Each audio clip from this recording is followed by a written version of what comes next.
മതി അവനെ തല്ലിയത്. അല്ലെങ്കിൽ നിങ്ങൾക്ക് എന്തർഹതയുണ്ട് എൻ്റെ മോനെ തല്ലാൻ? അനന്തുവിൻ്റെ ദേഹത്തെ ചുവന്നു തിണർത്ത പാടുകൾ കണ്ട് മായ നിയന്ത്രണം വിട്ട് പൊട്ടിത്തെറിച്ചു. നീ മിണ്ടരുത്. നീ ഒറ്റ ഒരുത്തിയാ ഇവനെ ഇങ്ങനെ ആക്കിയത്. ആണും പെണ്ണും കെട്ട ജന്മം. മിണ്ടിപ്പോകരുത് നിങ്ങൾ. അവൻ ആരെയും കൊന്നിട്ടും പിടിച്ചു പറിച്ചിട്ടും ഒന്നുമില്ലല്ലോ. അവൻ ഒരു പയ്യനെ പ്രേമിച്ചു, അത്രയല്ലേ ഉള്ളൂ.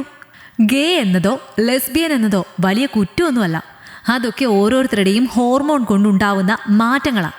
അല്ലാതെ ഇവനെ ഇങ്ങനെ പട്ടിയെപ്പോലെ തല്ലാൻ മാത്രം വലിയ തെറ്റൊന്നും അല്ല അത്. ഇനി നിങ്ങൾക്ക് തെറ്റായി തോന്നുന്നുണ്ടെങ്കിൽ അത് നിങ്ങളുടെ മാത്രം തെറ്റാണ്. ഇവൻ ഇങ്ങനെ ആവാൻ ആദ്യത്തെ തെറ്റുകാർ അവൻ്റെ മാതാപിതാക്കളായ നമ്മൾ തന്നെയാവും. ഒരുപക്ഷെ നിങ്ങളിൽ നിന്നും എന്നിൽ നിന്നും തന്നെയാവും അവൻ ഇങ്ങനെ ഒരു ഹോർമോൺ പ്രശ്നം ഉണ്ടായത്. അങ്ങനെയാണെങ്കിൽ നിങ്ങൾ ആരെ ശിക്ഷിക്കും? നിങ്ങൾ തന്നെ സ്വയം ശിക്ഷിക്കുമോ? നിർത്തടി. ഇതൊന്നും എൻ്റെ പ്രശ്നം കൊണ്ടല്ല. നിന്റെ ഓരൊറ്റ ആളുടെ പ്രശ്നം. അങ്ങനെ പറഞ്ഞാൽ മതി. ഇവനിപ്പോൾ വയസ്സ് 17 ആയിട്ടുള്ളൂ. ഇപ്പോഴേ നന്നായി ഒന്ന് തല്ലി പഠിപ്പിച്ചാൽ ഇവൻ നന്നായിക്കൊള്ളും. കയ്യിലുണ്ടായിരുന്ന തടിച്ച ചൂരൽ വായുവിൽ ഒന്ന് കറക്കിക്കൊണ്ട് അയാൾ അവന് നേരെ നടന്നെടുത്തു. ഓ, ഒരു കുഞ്ഞ് ജനിക്കാൻ അമ്മ മാത്രം മതിയല്ലോ. അച്ഛൻ്റെ ആവശ്യം വരുന്നില്ലല്ലോ അല്ലേ? അങ്ങനെയാണെങ്കിൽ നിങ്ങൾക്ക് എന്ത് അധികാരത്തിൻ്റെ പേരിലാ എൻ്റെ മോനെ തല്ലുന്നത്? ഇവൻ്റെ ജനനത്തിൽ നിങ്ങൾക്ക് പങ്കില്ലെങ്കിൽ പിന്നെ ഇവനെ തല്ലേണ്ട കാര്യം എന്താ നിങ്ങൾക്ക്? അവരുടെ പെട്ടെന്നുള്ള ചോദ്യം കേട്ടതും അയാൾ ഉത്തരമില്ലാതെ അവരെ തുറച്ചു നോക്കി. ജനിക്കുന്ന കുഞ്ഞ് ആണായാൽ അമ്മയ്ക്ക് കുറ്റം. ഇനി പെണ്ണായാലോ അതിനും അമ്മയ്ക്ക് കുറ്റം. ഇനി മറ്റു വല്ല പ്രശ്നങ്ങളും ഉണ്ടായാൽ അതും കുട്ടിയുടെയോ അമ്മയുടെയോ പ്രശ്നം. നാണമില്ലല്ലോ നിങ്ങൾക്ക് ഇത് പറയാൻ? കുഞ്ഞിൻ്റെ കാര്യത്തിൽ 3/4 കാര്യങ്ങളും അച്ഛനിൽ നിന്ന് തന്നെയാണ്. എന്താണെന്ന് ഞാൻ തെളിച്ചു പറയണ്ടല്ലോ. കാര്യം നിങ്ങൾക്ക് മനസ്സിലായി കാണുമല്ലോ. അതിവൻ്റെ കാര്യത്തിൽ എനിക്ക് വലിയ... അയാൾ പറഞ്ഞു തുടങ്ങിയതും മായ അയാളുടെ കാരണം പൊത്തി ഒന്ന് കൊടുത്തതും ഒരേ സമയത്തായിരുന്നു. കഷ്ടം. ഒരധ്യാപകനായ നിങ്ങൾ തന്നെയാണോ ഈ പറയുന്നത്? വിദ്യാഭ്യാസം ഉണ്ടായിട്ട് കാര്യമില്ല. ചുറ്റുമുള്ളവരുടെയും കൂടെ മനസ്സും മാനസികാവസ്ഥയും മനസ്സിലാക്കാൻ ശ്രമിക്കണം. സ്വന്തം കുഞ്ഞിൻ്റെ ജനനത്തെ പോലും ഇങ്ങനെ മൃഗത്തിനേക്കാളും കഷ്ടമായ സ്വഭാവമായി ജീവിക്കാൻ നാണമില്ലേ നിങ്ങൾക്ക്? എടി, നീ എന്നെ ചോദ്യം ചെയ്യാൻ വളർന്നോ? ഇത് വളർച്ചയുടെയോ തളർച്ചയുടെയോ കാര്യമല്ല. ഇതെൻ്റെ മകൻ്റെ ജീവിതത്തിൻ്റെയും ജീവൻ്റെയും പ്രശ്നമാണ്. ഇപ്പോൾ ഞാൻ അവന് വേണ്ടി സംസാരിച്ചിട്ടില്ലെങ്കിൽ ജീവിതത്തിൽ പിന്നീട് ഒരിക്കലും എനിക്കതിന് കഴിഞ്ഞെന്ന് വരില്ല. എന്ന് ഞാൻ അവൻ്റെ മുന്നിൽ തെറ്റുകാരിയായി തല കുനിച്ച് നിൽക്കേണ്ടി വരും.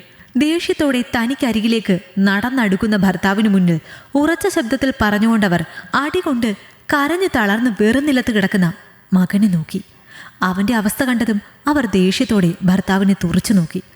സമ്മതിക്കില്ല. ഇവനൊരാണായി തന്നെ ജീവിക്കണം. സമൂഹത്തിന് മുന്നിൽ എനിക്കൊരു അന്തസ്സുണ്ട്. അത് കളയാൻ ഞാൻ ആരെയും സമ്മതിക്കില്ല. ദേഷ്യത്തോടെ തല്ലാനൊരുങ്ങിയ ഭർത്താവിൻ്റെ കയ്യിൽ തടഞ്ഞുകൊണ്ടവർ അയാളെ തുറച്ചു നോക്കി.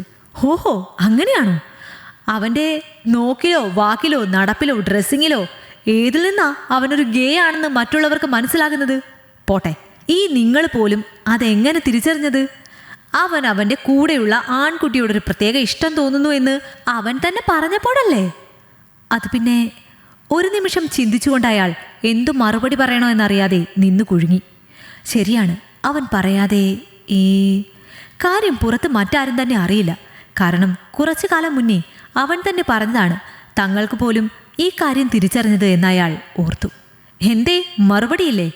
കുറച്ചു കാലമായി ഞാനിത് കാണാൻ തുടങ്ങിയിട്ട്. എന്തിനും ഏതിനും അവനെ ഇട്ടിങ്ങനെ ഉപദ്രവിക്കുന്നത്. ഒരാണിൻ്റെ കൂടെ നിങ്ങളോട് സെക്സ് ചെയ്തേ പറ്റൂ എന്ന് പറഞ്ഞാൽ നിങ്ങൾക്കുണ്ടാവുന്ന അതേ വികാരം തന്നെയാണ് അവനോടൊരു പെണ്ണിൻ്റെ കൂടെ ജീവിക്കാൻ പറയുമ്പോഴും ഉണ്ടാകുന്നത്. ഇനി ഞാൻ അതിന് സമ്മതിക്കില്ല. നിങ്ങൾ അവനെ അംഗീകരിക്കില്ലെങ്കിൽ വേണ്ട. അവനെ എങ്ങനെയാണോ അങ്ങനെ ഞാൻ അവനെ അംഗീകരിച്ചു കഴിഞ്ഞു. ഇനിയും നിങ്ങൾക്ക് അവനെ അംഗീകരിക്കാൻ പറ്റുന്നില്ലെങ്കിൽ ഞാനും ഇവനും എന്നേക്കുമായി ഇവിടെ നിന്നിറങ്ങാൻ പോവുകയാണ് എന്ന് പറഞ്ഞുകൊണ്ടവർ ഓടിച്ചെന്നവനെ കെട്ടിപ്പിടിച്ചു. ഇതുവരെ അച്ഛൻ്റെ മുഖത്ത് നോക്കി ഒരു വാക്കുപോലും പറയാത്ത, എന്നും തല്ലുകൊണ്ട് ദേഹം മുഴുവൻ പാടുകളുമായി ഇരിക്കുന്ന, തന്നെ കെട്ടിപ്പിടിച്ച് കരയുന്ന അമ്മയെ മാത്രം കണ്ട് ശീലിച്ച അവനിൽ അമ്മയുടെ പെട്ടെന്നുള്ള ഈ മാറ്റം ഒരേ സമയം സന്തോഷവും അല്പം ആശ്വാസവും നൽകിയിരുന്നു. തൻ്റെ ദേഹത്തെ പാടുകളിലൂടെ വിരലോടിച്ചുകൊണ്ട് പൊട്ടിക്കരയുന്ന അമ്മയുടെ നെഞ്ചിൽ ചേർന്ന് കിടന്നുകൊണ്ടവൻ നിറഞ്ഞ കണ്ണുകളോടെ അച്ഛൻ നിന്നിടത്തേക്ക് നോക്കി. എന്നാൽ ആ സമയം അദ്ദേഹം അവിടെ ഉണ്ടായിരുന്നില്ല. വർഷങ്ങൾക്കിപ്പുറവും കല്യാണ വേഷത്തിൽ നിൽക്കുന്ന മകനെ കണ്ട മായ കയ്യിലിരുന്ന തണുത്ത ജ്യൂസ് അവൻ്റെ കയ്യിൽ കൊടുത്തുകൊണ്ട് സന്തോഷത്തോടെ അവനെ ചേർത്ത് പിടിച്ചു. അവൻ്റെ നെറ്റിയിലും ചെവിക്കരികിലൂടെയും ചാലിട്ടൊഴുകിയ വിയർപ്പ് തൻ്റെ ടവൽ കൊണ്ട് ഒപ്പിയെടുത്തുകൊണ്ടവർ ആൾക്കൂട്ടത്തിനിടയിലേക്ക് നോക്കി.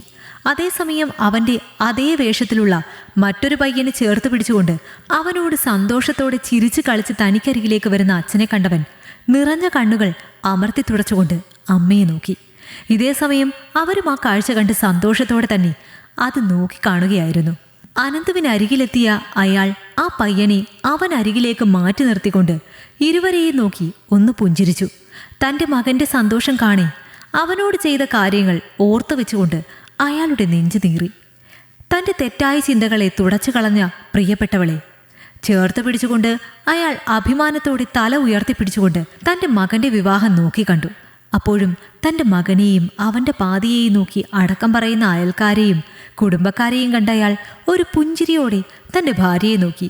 അതൊന്നും കേട്ട ഭാവം നടിക്കേണ്ട എന്നുള്ള അർത്ഥത്തിൽ തന്നെ കണ്ണു കാണിക്കുന്ന മായയെ കണ്ടയാൾ അവരെ തന്നോട് ചേർത്ത് നിർത്തി.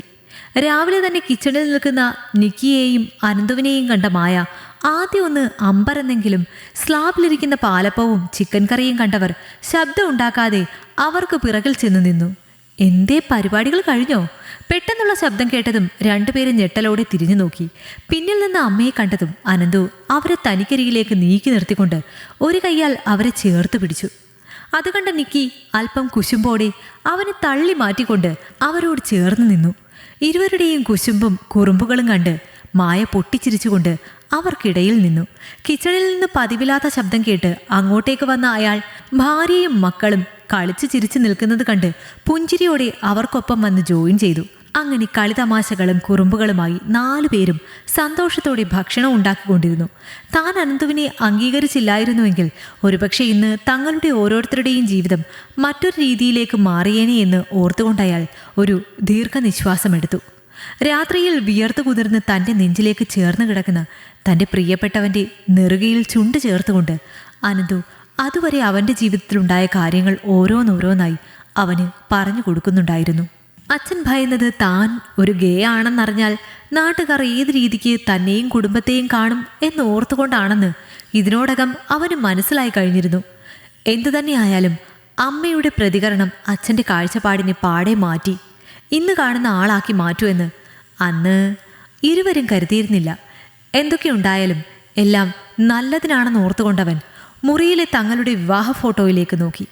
മറ്റൊരു നാട്ടിൽ ജനിച്ചു വളർന്ന തന്നെ ഇത്തരം കാര്യങ്ങളൊന്നും ബാധിച്ചിട്ടില്ലെങ്കിലും ആ അമ്മയുടെയും അച്ഛൻ്റെയും സ്നേഹം തനിക്ക് കൂടെ ലഭ്യമാകാൻ തൻ്റെ പ്രിയപ്പെട്ടവൻ എന്തുമാത്രം സഹിച്ചെന്നോർത്തുകൊണ്ടവൻ അനന്തുവിൻ്റെ നെഞ്ചിൽ അമർത്തി ഉമ്മവച്ചു.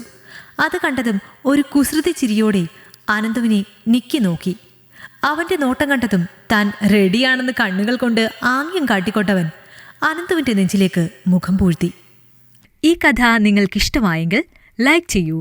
നിങ്ങളുടെ അഭിപ്രായങ്ങൾ കമന്റായി രേഖപ്പെടുത്തൂ.